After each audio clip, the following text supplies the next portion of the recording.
Hey, my name is Alex Dalliance, and this is going to be a tutorial explaining how music conveys emotion from a kind of scientific point of view. It's pretty easy to find on the internet all sorts of things about how major keys sound happy and minor keys sound sad. But I always wondered, well, why is that? Like, what's the reason that that sounds that way? And generally speaking, even in music school and stuff, it's not really a topic discussed. The general, way of looking at it is just as long as it works, and just keep going. And to me, I always wondered why those things were. So, what I want to talk about is how come my favorite song makes me feel a certain way? Or how come when I listen to this one song, I feel sickeningly happy, and when I listen to this song, I feel obliterated and depressed. And there is a scientific explanation for it. So let's go check that out now and see what the reason is. Where we'll start is what a note actually is. And it's a sine wave from trig class, if you remember. And they're set at a certain frequency. And whenever you hear any sound, it is a sine wave. Or it's fundamental, the core of it is a sine wave. There's a lot of science that goes into what makes up the rest of a sound, which is how the sound sounds. In a sense, what makes a piano sound different than a guitar. There's a lot that goes into that. But both of them have a fundamental frequency that's a sine wave. And the entire theory of harmony is what happens when we take one sine wave and we play another sine wave with it. Now, if a sine wave stacks up nicely, it'll sound what we call consonant. And if it stacks up and it sounds chaotic, it'll sound dissonant. Now, to understand this, you have to look at, this is a graph of multiple notes, A, C sharp, and E, being played together. And you can see very clearly that it's no longer just a nice, pretty sine wave. But you can also see how all of these we're still looking at a sine shape through the whole thing, but there's changes in it. And the way that is because when these notes stacked up, they created this still harmonic-looking pattern. Now, when it gets more chaotic than this, that's where things start to go really wrong. And that's how things start to sound dissonant, if you were playing notes that didn't sound good together. So then the big question is, what notes sound good together? And luckily, the Greeks started figuring this out for us like 2,000 years ago. And you can go to the Wikipedia article, Music and Mathematics, and it has this wonderful chart here. And it explains some of the multiples of whatever note you start with. In this case, we'll call it the fundamental, or the fundamental note, or the fundamental frequency. And what the relationship is to the other notes as you multiply that out. So, at this point, it might be useful to actually look at some notes. So, this is a C note.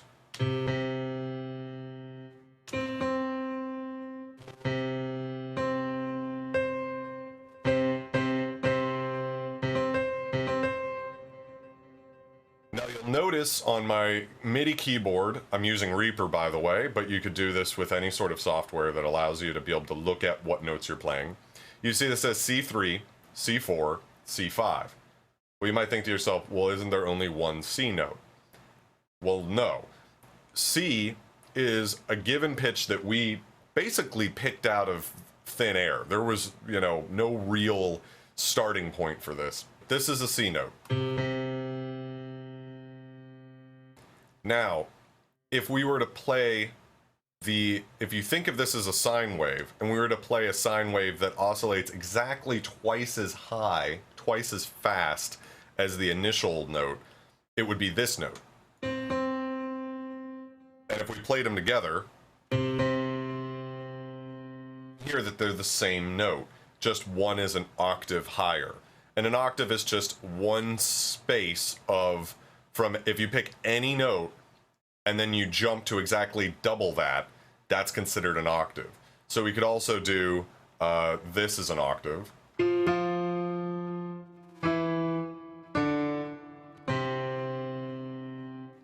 All of those notes were the fundamental note and twice and double the frequency up. That's considered an octave. And this is what music is all based on. When this was first being figured out by folk musicians and stuff like that, there wasn't an understanding of the science of why it sounded good. It was just sort of like, well, we tuned our instruments this way and it sounded good. Now we know why. So if I start with this note, and I go up an octave to the next note, up here, C4, that's an octave. And if you look here, this starts with A, but you could start with C. So if we start with C, that's the fundamental note. Its relationship with the fundamental is 1 times the fundamental because it is the fundamental. This is the associative property from math. So again, that's 1. Now if we double that, we get the octave, which is what I was just talking about. Now, if we triple that, we get a perfect fifth. And that becomes 1.5 times the initial note. So that note would be this note. And if I play these together, well, they sound pretty damn good too together. And the reason is it doesn't stack up as perfectly as every 1 oscillation of the sine wave, now there's 2. Now there's 1.5 every oscillation.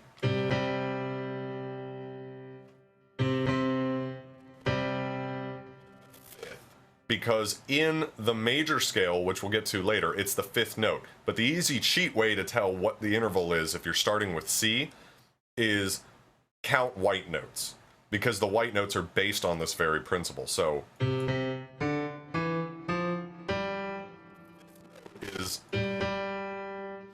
don't pay attention to these.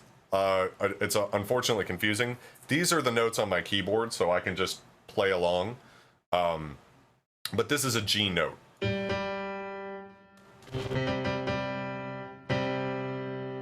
continuing on, the next is an octave 4 times. 5 times becomes a major third, or 1.25x. So that's the ratio between this note and this note.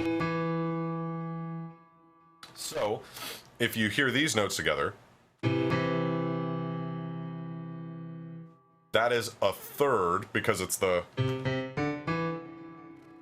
scale. But scientifically or mathematically looking, it's 1.25 times the frequency of the fundamental note, which is C. And then 1.25 times that would be an E note. And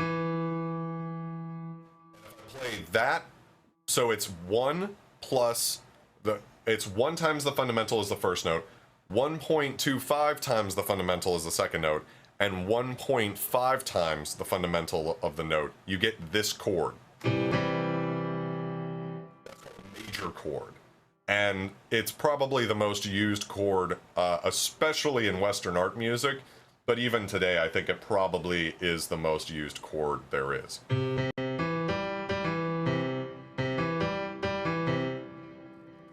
Cheesy piano, Mary Had a Little Lamb thing starts with this chord. Maybe starting on a different note. Like hypothetically, you could start on, say, this note.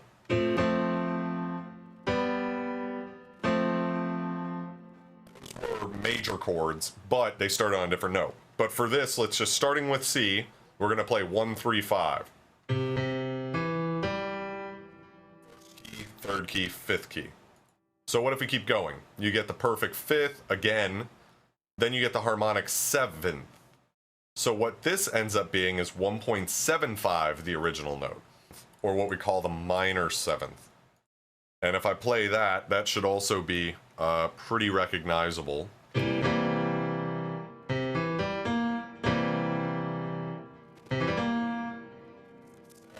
that we most associate with jazz and blues music. And if you keep going, you end up getting more frequencies. So first, the 1-to-1 would be the fundamental. 2-to-1 would be the octave.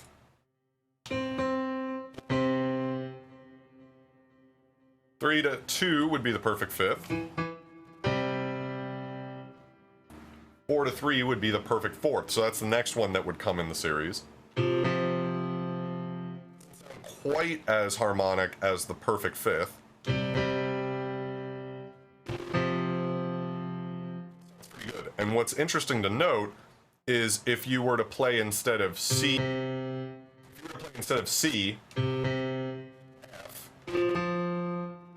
reverse that and play F and then C, fifth note, or I'm sorry, now you have a fifth chord starting from F. That kind of is another way to look at why this sounds good. Because it's a fifth chord, it's inverted, or you start with the second note, not the first note.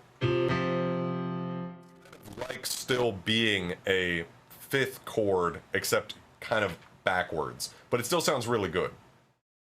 The next one that is interesting to talk about is the major third, which would be C and E. And then the next one, a 6-to-5 ratio, is the minor third.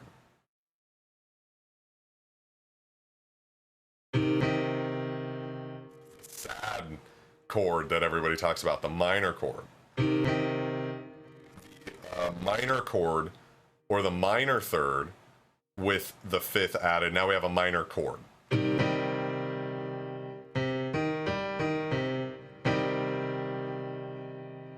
that's why a major chord sounds more consonant, i.e. less dissonant, than a minor chord, is because it actually stacks up nicer. So this stacks up nicer.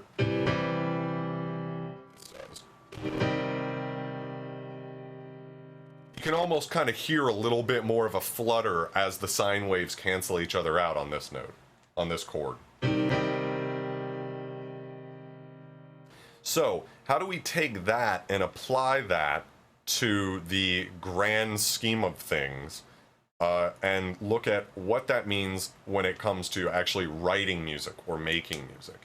Well, if you follow that series of intervals all the way out, you end up getting a series of notes. And that's exactly what the keys, white keys on a keyboard, are if you start on a C note. So you get considered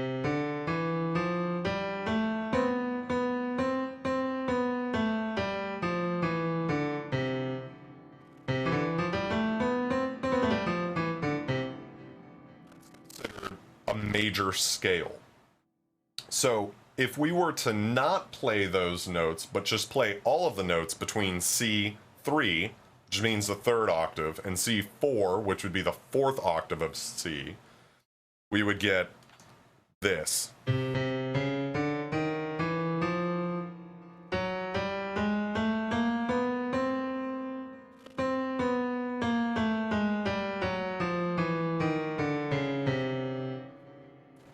That doesn't sound that great compared to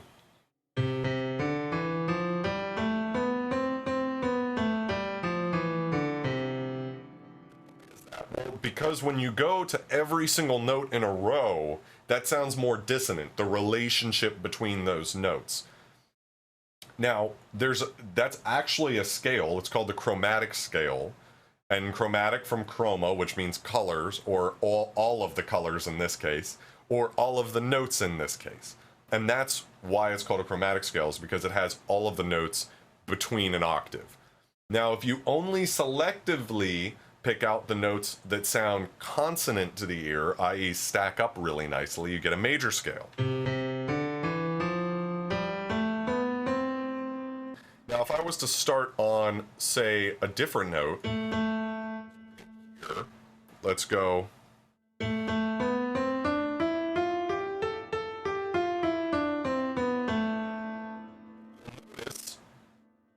that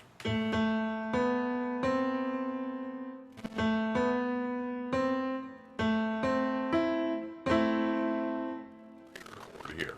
Well, how is that possible if we're still just playing the notes from a major scale?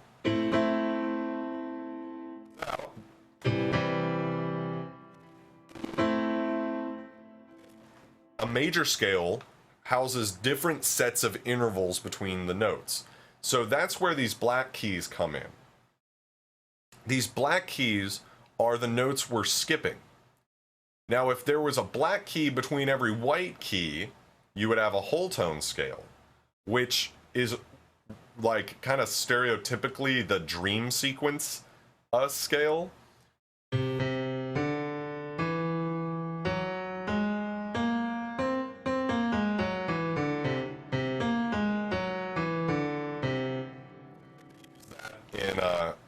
In The Wizard of Oz, when like the tornado happens. I don't know if they actually did, but I totally think they did. And it's that sort of, it's weird because you can't tell where the center of the scale is, because every note is the same distance apart from every other one. But you'll note that a piano is not laid out that way. We have these two places right here and right here between E and F and B and C, where there isn't a black key. So instead of it alternating, instead of us just going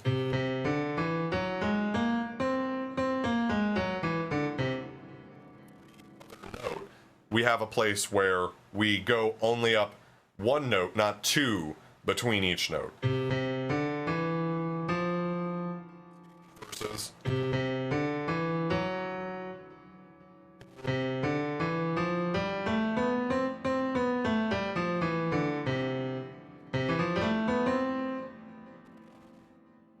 so why do we do that? And the reason is if you go back to these frequency ratios, is because these are the things that we end up getting by doing the math, are the notes that skip here.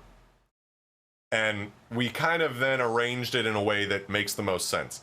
So anyways, if I were to start with this chord, and then I was to jump up to this chord,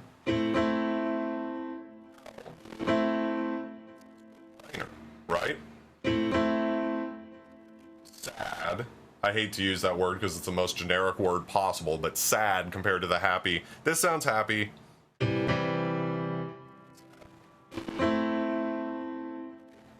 or less. I mean, I kind of contest that, but for the sake of just being really simple with this, that's how it starts.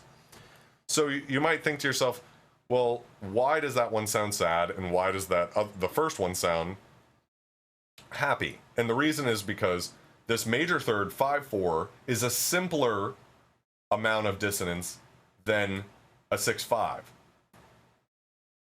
Now, when you start to talk about actual songwriting, the three things that you really need to comprehend are key, chord, and note, or melody, let's say. So a melody, generally speaking, if we're not talking contrapunctual, is a series of notes. And that's, you know, probably the most common thing. If you're singing along to a song, you're singing the melody of the song, or the notes that are changing. So if I play...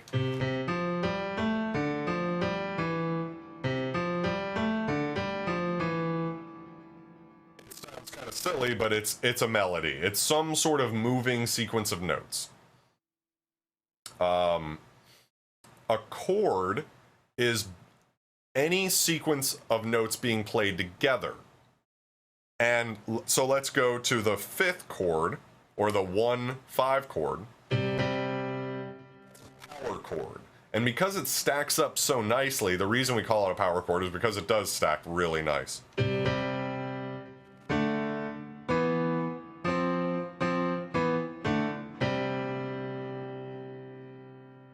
And that's the basis of a whole hell lot of rock music. From everything from the Beatles to Nirvana to, I don't know, whatever's on the radio today is based on these 5th chords.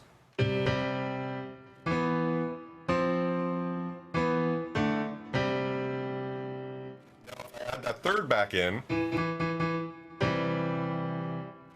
have a major chord. We call it that because the third note here, 5 notes apart from the fundamental. The idea here is what the interval is. And an interval is the distance of, if you're playing in the key of C major, white keys away from the fundamental key or the first key that you strike. So this would be 1, this would be 2, 3.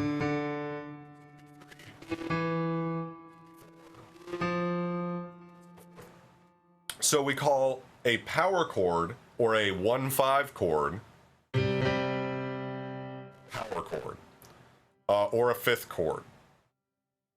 And that's using just the fundamental 1x and 1.5 times the fundamental. So to get 1.25 in there, so what ends up happening is if you mess around on the keyboard enough, you start to find that chords that have one note spaced apart, what we call triads, sound really nice. Now,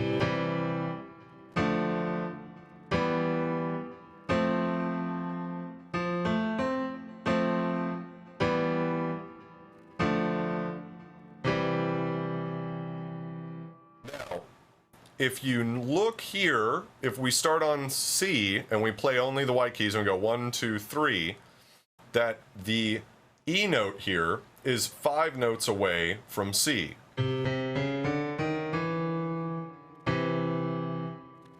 I start the chord and I start here on D, 4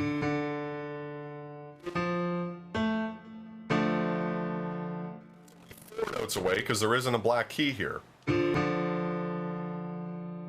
But the third note of this chord, which is the 5th note relative to D here, is still a 5th.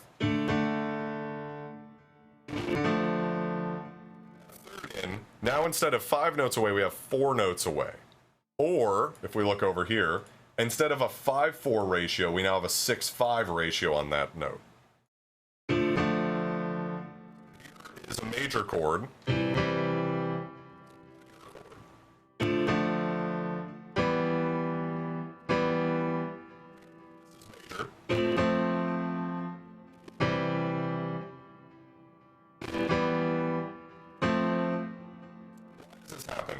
The reason is it's just the incidence, the natural occurrence of how these notes stack up. And if you follow this all the way up, you're going to get 3 major chords, 3 minor chords, and then the kind of oddball of the group, the diminished chord, which would be the starting here on B, it would be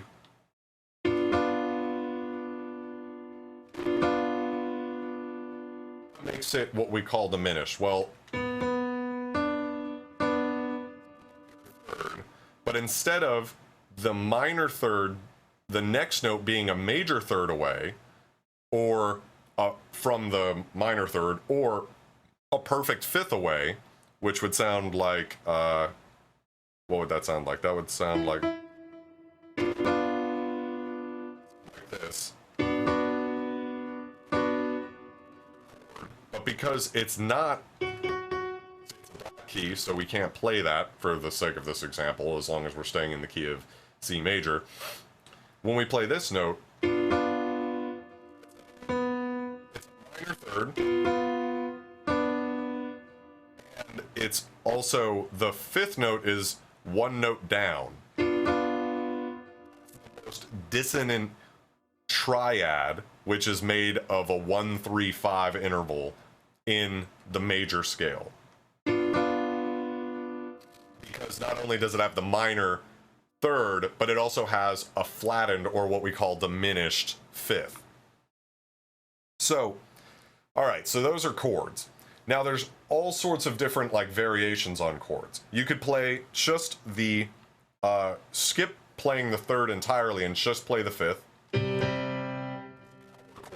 was saying earlier. If you play the third and it is 5 notes away, then it's a major chord. If it's only 4 notes away, then it's a minor chord. Well, if we go another skip up, so 1, 3, 5, and then we go to 7 here, chord. And the reason it's a major 7th chord is because if you start on the root of a major scale, in this case C, because we're in C major, you know, 4, and you go up to the 7th note of the scale, to a major chord. And this is pretty over, you know, this chord is used all the time in Christmas songs for whatever reason, and in jazz.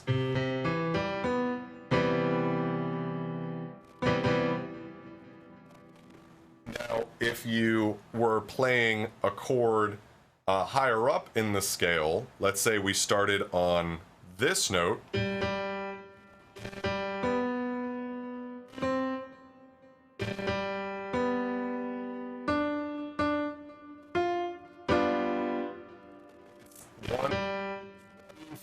five, 7 again. Notice that it's not, because we don't have a skip right here, it's actually a note lower than what the 7th chord before would be. So here's the 7th chord before. Here's the 7th chord starting from B.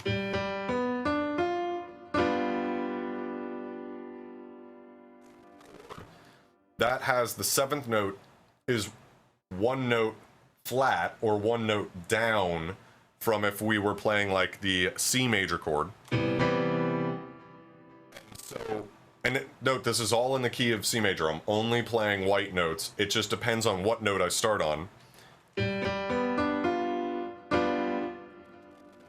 chord. And the reason it's called a dominant 7th chord is because chords starting on a G in a C major scale are considered a dominant chord. Each chord has its own name, but I don't want to get into that because that'll just muddle the whole thing. But basically, this is the stereotypical bluesy progression. Yeah, Ray Charles sort of thing. Some other interesting chords that can crop up is, say, a suspended 7th. When you see the word suspended in a chord, all that means is instead of playing the 3rd, a different note. So if it's suspended 2nd, it would be playing the 2nd note of the scale. I love suspended 2nd chords. Or we could suspend the 4th. Or we could suspend the 6th too. Actually used in a lot of older classical music. And a lot of times you'll hear stuff in music where, because the suspended 4th doesn't have the same resolution as the major 3rd, because it's a slightly more dissonant sound, is you'll hear a lot of going to the suspended 4th chord, dropping down to the I was about to say suspended 3rd, but just the normal 3rd. Percussion that does.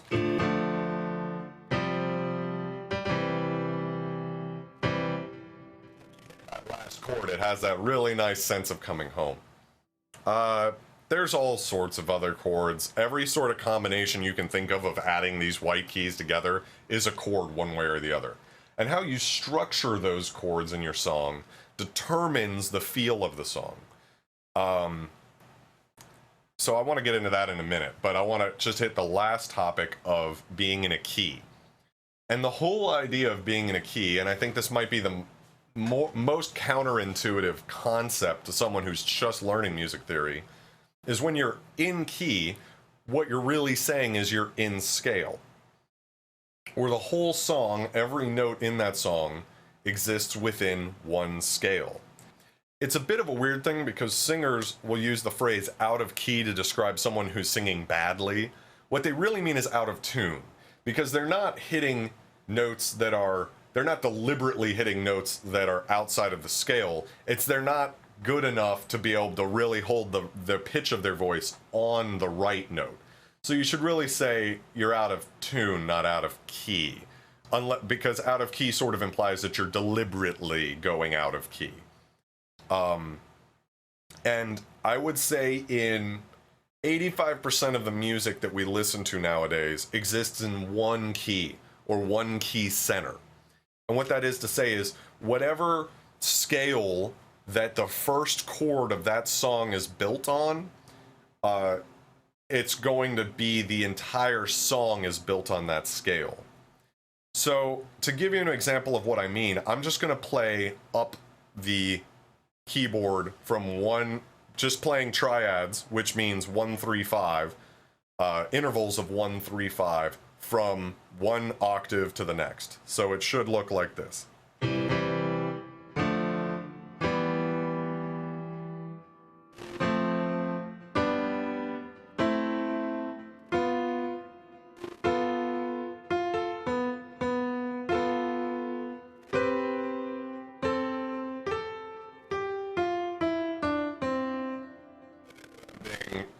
Entirely, but you can hear that all of that sounds like really good together. So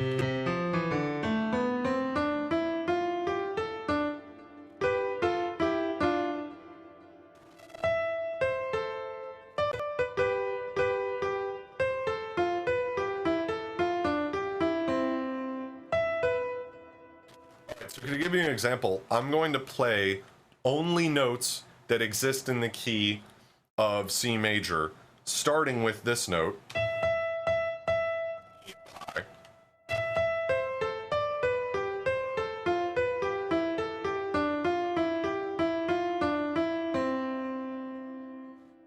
Maybe not the most creative thing I've ever come up with, but what that has a sense of unity and collectedness and resolution is really key about playing in key, no pun intended, at the end there, that it really comes together. Now, if I was to do something kind of weird and say play major chords, but I played them without regard to what the key might be, so I might start with a C major chord. And now instead of playing a D minor chord, which would be the next chord in the series,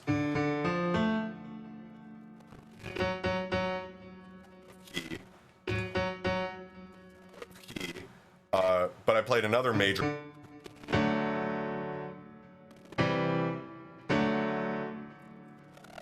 Because I've only kind of varied a little bit out of key. But if I were to keep going and kind of do something like this, to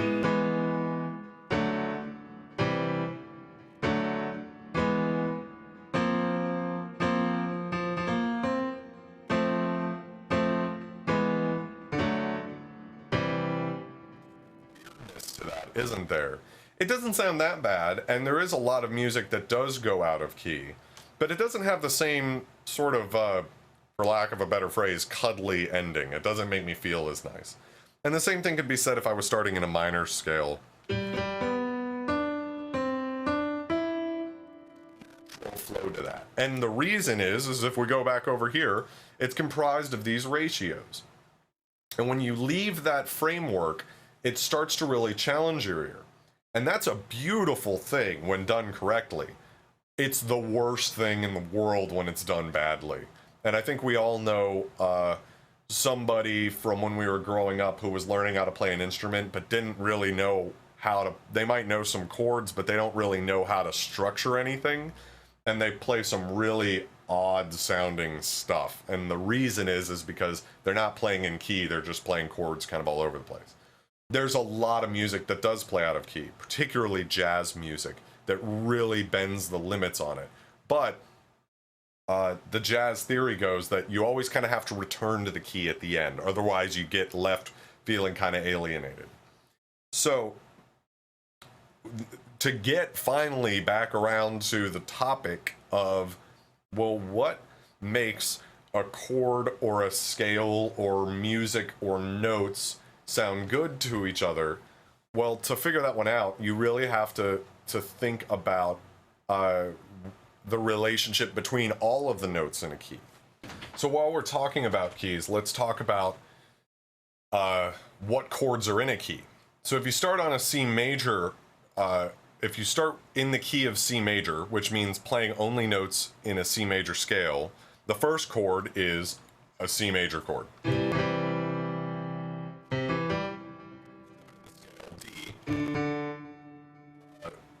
Would form, if you play the triad of that, a minor chord. So the next chord is D minor.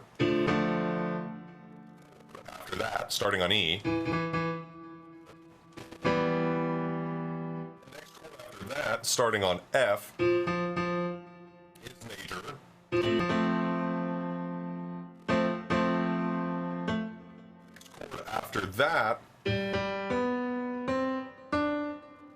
next chord after that, is major also. Is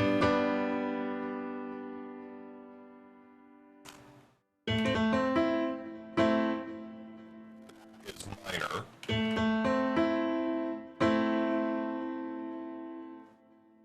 And then the last chord is diminished. Then you're back to the octave major chord.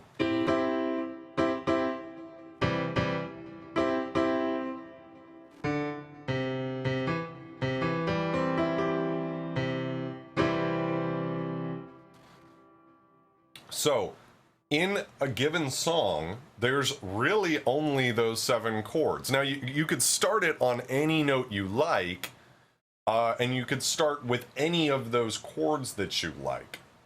And in depending on what type of music you're talking about, it's usually divided up into a few different things. The way we call these chords. Now, you could get into tonic and subtonic and dominant chords and all of that stuff, which is fine, but for the sake of ease, a lot of musicians just look at them and call the chords by their numbers. C major, 2, D minor, 3, E minor, 4, which would be F major,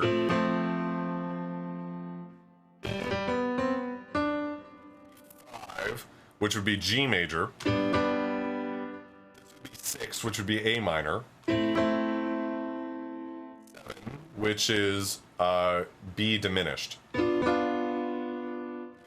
8, which is C major again, but an octave up. So how do we build a song out of all of that? Well, honestly, a song basically comes down to the relationship of chords and notes, which would kind of be getting back to the beginning of the question, or the beginning of this tutorial, which is, how does music convey emotion? Of course, if I just played a given chord, it would have some amount of emotion. But it's not a whole song. For 3.5 minutes.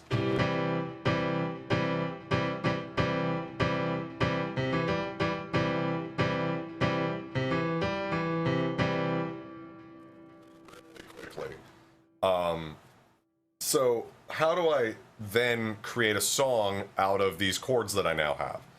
For the sake of this, I'm going to say I'm staying in the key of C major, but you could play this in any key. Well, some of the most commonly played progressions are the ones that probably the most common in classical music is a 1-4-5 progression. So this is 1.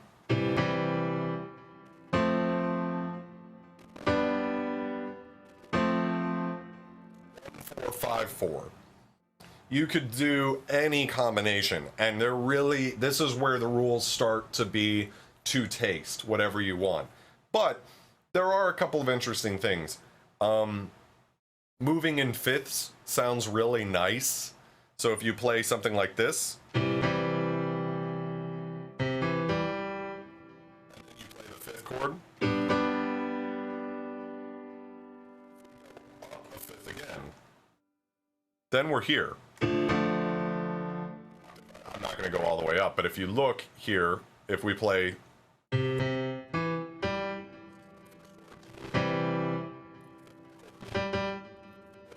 this. That's a D. So we can play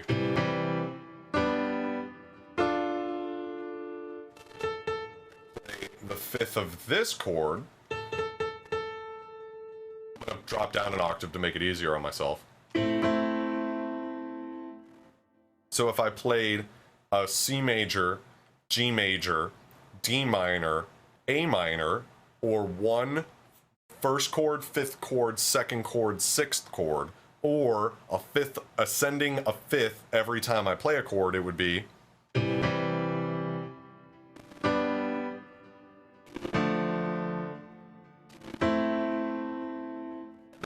Pretty nice sound to it. You could also move around in thirds, and you'll notice that the reason these sound nice is it's because it's the same type of intervals that exist in chords already. So if I was to go up in thirds and play, that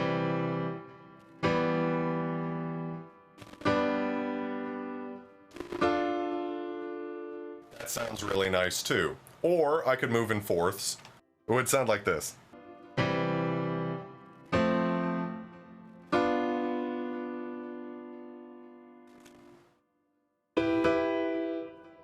Sounds a little bit weird. I could move in seconds, which sounds pretty natural because I'm just going from note to note. Pretty easy. And you could move at any sort of distance. Again, this is where it starts to be interesting. But what I want to talk about now are modes, or the basic, what happens to a scale when you play it starting on a different note than the first note. So in a C major scale, on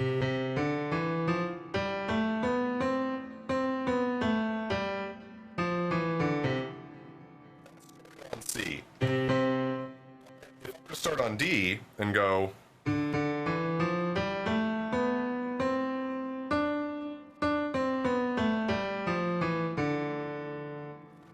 really playing a major scale anymore. We're playing a different scale. It's certainly a minor scale too, because the notes, the sequence of notes goes third in there. Scales are largely broken up into major or minor scales. And the reason is, it's just because those are the two most common. There is, of course, the diminished scale, but that's the least common. And honestly, frankly, if you're starting with music, just stay away from it until you've gotten really comfortable with using whatever you're doing. So this is really different sounding.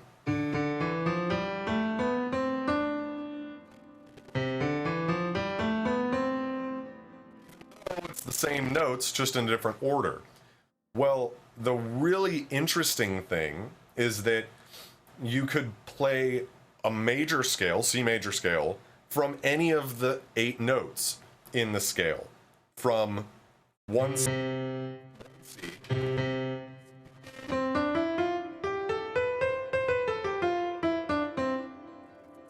series of notes as if we play the first note. Because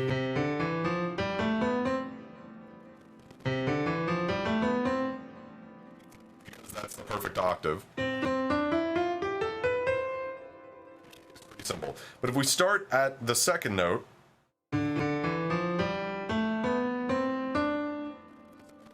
third.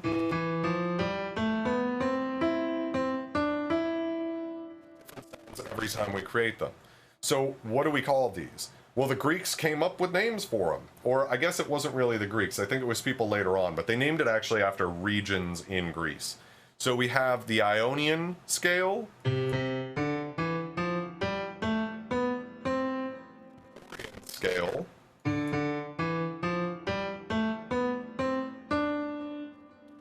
Phrygian scale,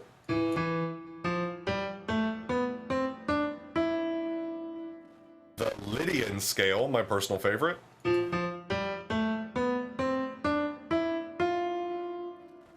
Mixolydian scale,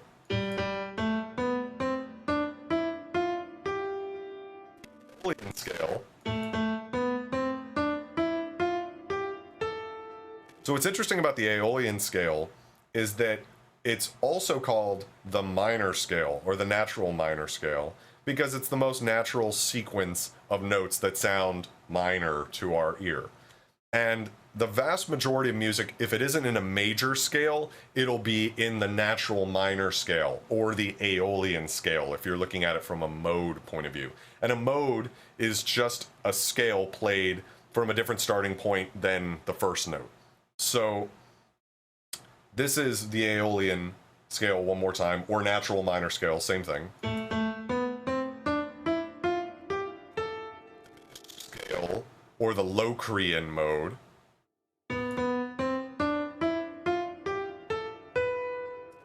Really just, it's very unresolving because it's so close to a major note, but it never ends there. It always ends off of it. And then, of course, back to the 8th note in the scale, or the octave. So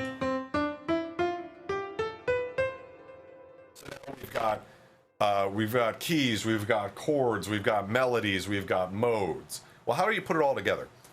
I really think the easiest way to look at music theory is looking at chords not from a 1, 4, 5 to 6 perspective, but actually looking at them from a modal perspective, or what modal scale is that chord built off of. We were earlier saying that all of these chords are built off the major scale, and that's true. But if you think about it, it's really every chord, if you define a scale as being a set of notes from the starting to end point, it's really a mode. Every chord is built off of a mode of a scale. So in this case, if I'm playing just a normal major scale, also called the Ionian Mode, this chord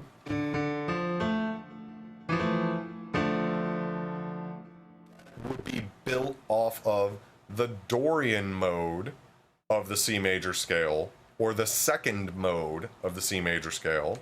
If I play this chord, F major chord, but in reality, if I play this chord after I played this chord, F major up here, if I can play it,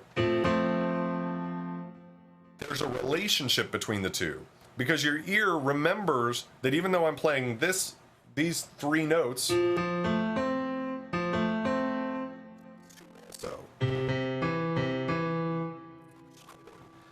now we have, your ear is picking up on what scale we're playing in. So even though this is a major chord, different in context to one another, because our ear has put together the puzzle of what scale we're in. And when you play this scale, the first 5 notes of the major scale, but if I start here and I play the first 5 notes of the Lydian scale, 4th note compared to the 4th in the C major. That note right out actually picks up on the fact that it's there, because we know that we have this.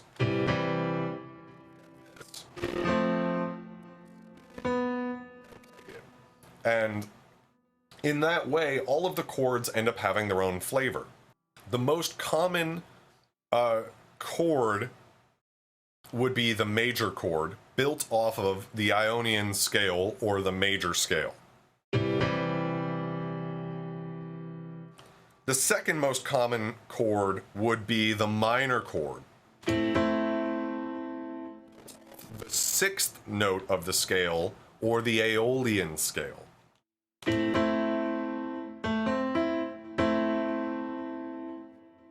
So on and so forth.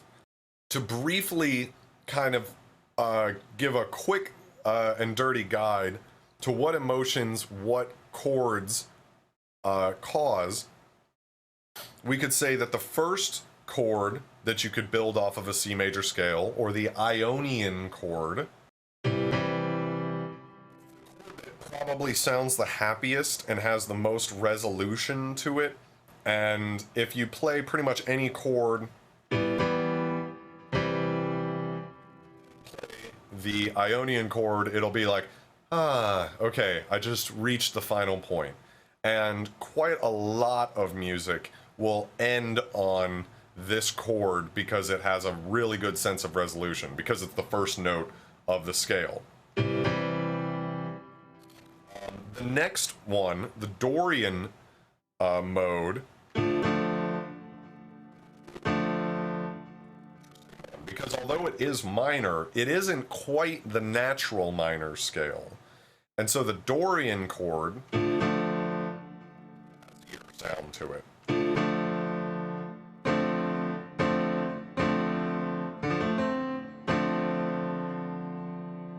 Just slightly different than the minor scale, or you could think of it as the Aeolian chord. The next chord, the Phrygian chord. What's interesting about this chord, it's a flat second. So instead of going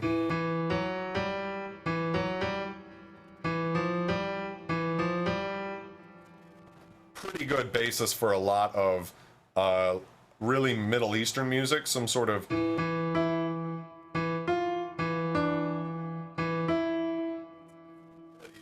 like that. So when you play this chord, it's a certain sort of sound. I know a lot of metal bands use it, and I know a lot of industrial groups use it because it has that sort of exotic flair on, but it still sounds very minor. This chord, or the fourth chord, or the chord that's built off the fourth note of a major scale, sharp fourth that I was talking about,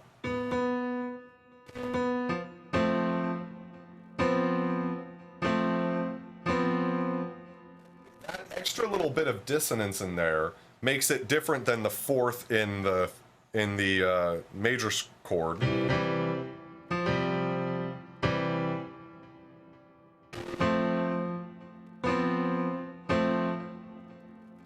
Is what people refer to as like a very bittersweet sound. So chord, when you play this chord in a song, it's a major chord, so it's happy, but it also has that pretty intense dissonance. So it can have that sort of really push-pull effect on your emotions. I love it because it's totally what I'm looking to do when I write music. The next chord would be the fifth chord, or the Mixolydian chord, or the fifth note, a chord built on the fifth note of the major scale. This is considered in Western art music or classical music to be the probably the second most powerful chord next to the major chord, or the tonic chord.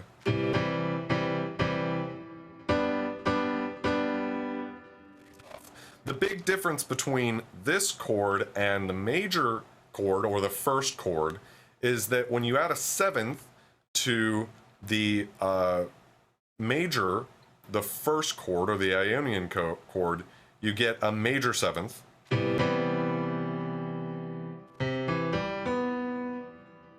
Whereas if you add a seventh onto this chord, you get a dominant seventh. It would be a major if it was this.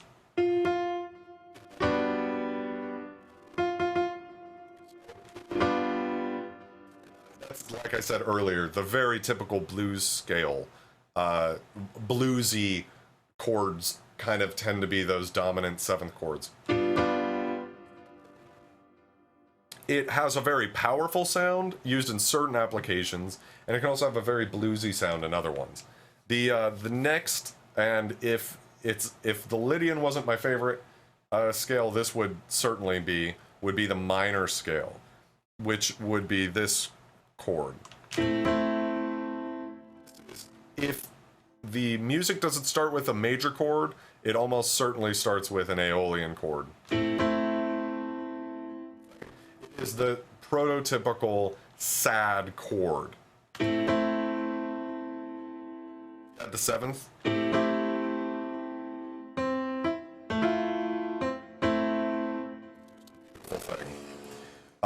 And I would say that quite a lot of the music on the radio nowadays starts with this chord and maybe resolves with a major chord. So it starts with some tension in there. You don't know what's going to happen, and then okay, at the end we're okay, you know. Last chord that I want to talk about is the Diminished Chord.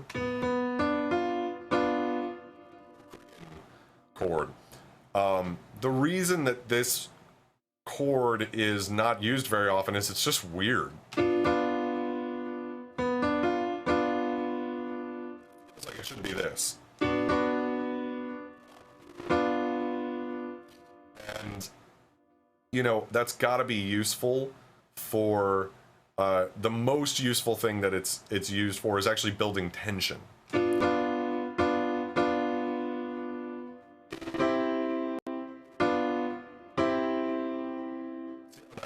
Sounds after I played this. I play something. Isn't that nice, you know? So those are all of the different kind of, very briefly, emotions that you could get. Now, all of these chords can be messed up with either playing different notes in them, playing, say, a suspended second chord sounds different when it's a Locrian suspended second versus a Aeolian suspended second or whatever. And you can also vary things by what key you're in. So I could start at C major. I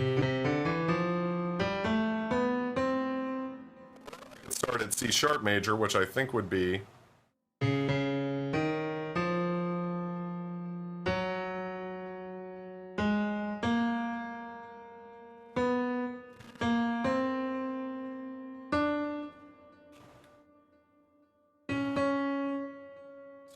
kind of hard to play this on my little keyboard here.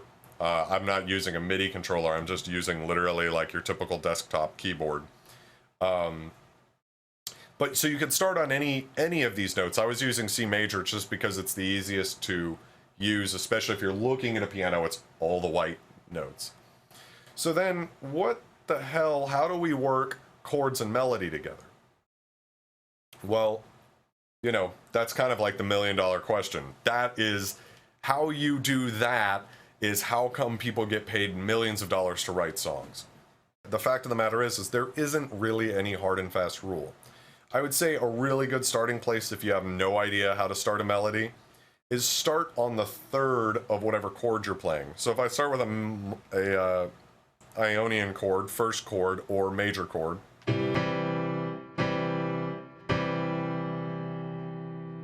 I might start my melody on this E up, on the E up here. I'm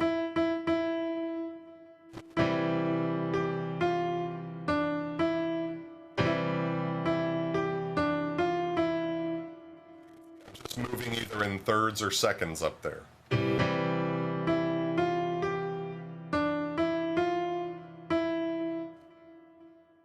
If I was playing this chord,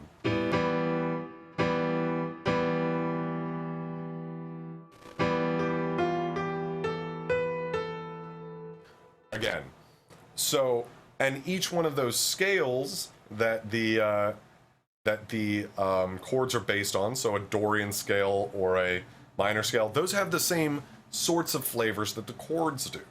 So then, if you're playing an Ionian scale, but over an Aeolian chord, it'll have a different feeling than if you were to play it over a Mixolydian chord.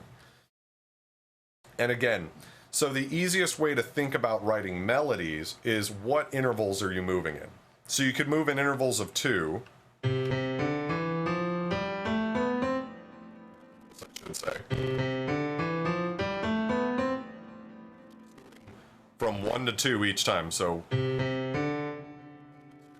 our new note is 2 to 3, or an interval of 2. You could also move in thirds, so you could go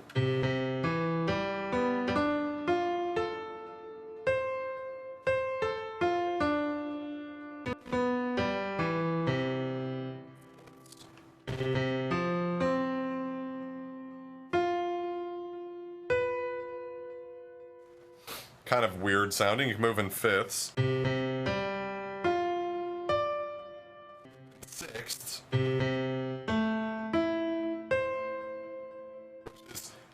kind of like moving in thirds, because a sixth, if I play a sixth,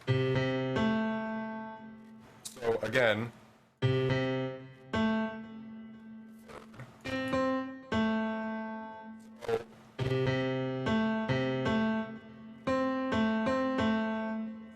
kind of like moving in thirds. And it's the same relationship that fifths and fourths have. If you're moving up a fifth, it's the same note as if you were moving down a fourth, counterintuitively. So you want to just play with that. And most melodies don't just do something simple. Again, this kind of goes to the concept of music is sort of like a puzzle our brain is trying to understand.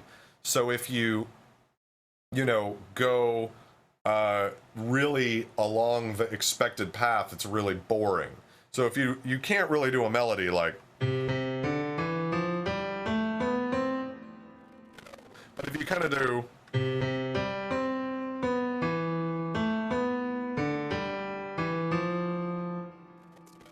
same notes, but now it's melody because there's some movement in there.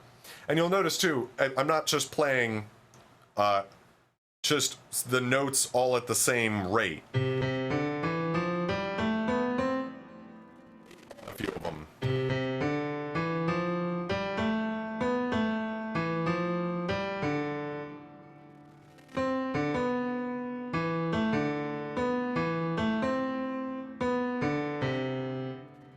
All of a sudden you've really got something going. And then I'm gonna grab my keyboard here real quick because I'm tired of using my desktop keyboard. But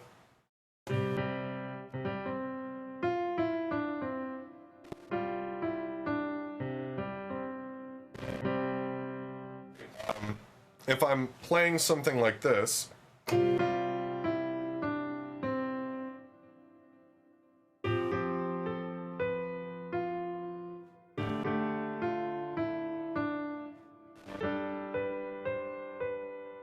all I'm doing is taking some of the notes from the C major scale,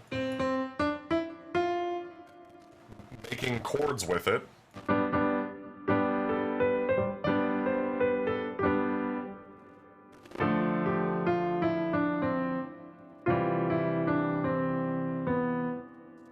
some really easy chord progressions here that I could just play on my keyboard would be, let's say 1, 1, 4, 5. And I'm just going to pick some notes kind of,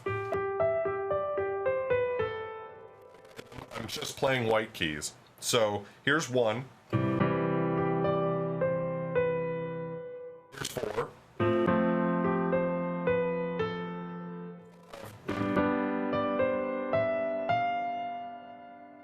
And let's go to the 6. Give it some tension.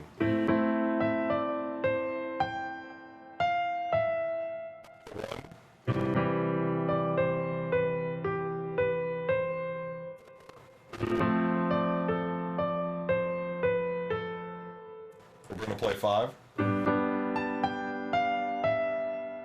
That's 6 then. And you've got some music going. That's a really basic and probably oversimplistic explanation of one school of thought of how to approach music. But it really does come down to these frequency ratios of unison, octave, fifths, fourths, major thirds, minor thirds. That's really what music comes down to. And it's just how you stack that up that ends up becoming what we think of as music. So I hope you learned something. I might do some more in-depth versions of this in the future if you guys are interested. But hopefully that was a pretty good introductory course into music. So my name's Alex Dalliance. Please follow me on SoundCloud and Facebook and Twitter and everything. And have a good day. Take care. Bye.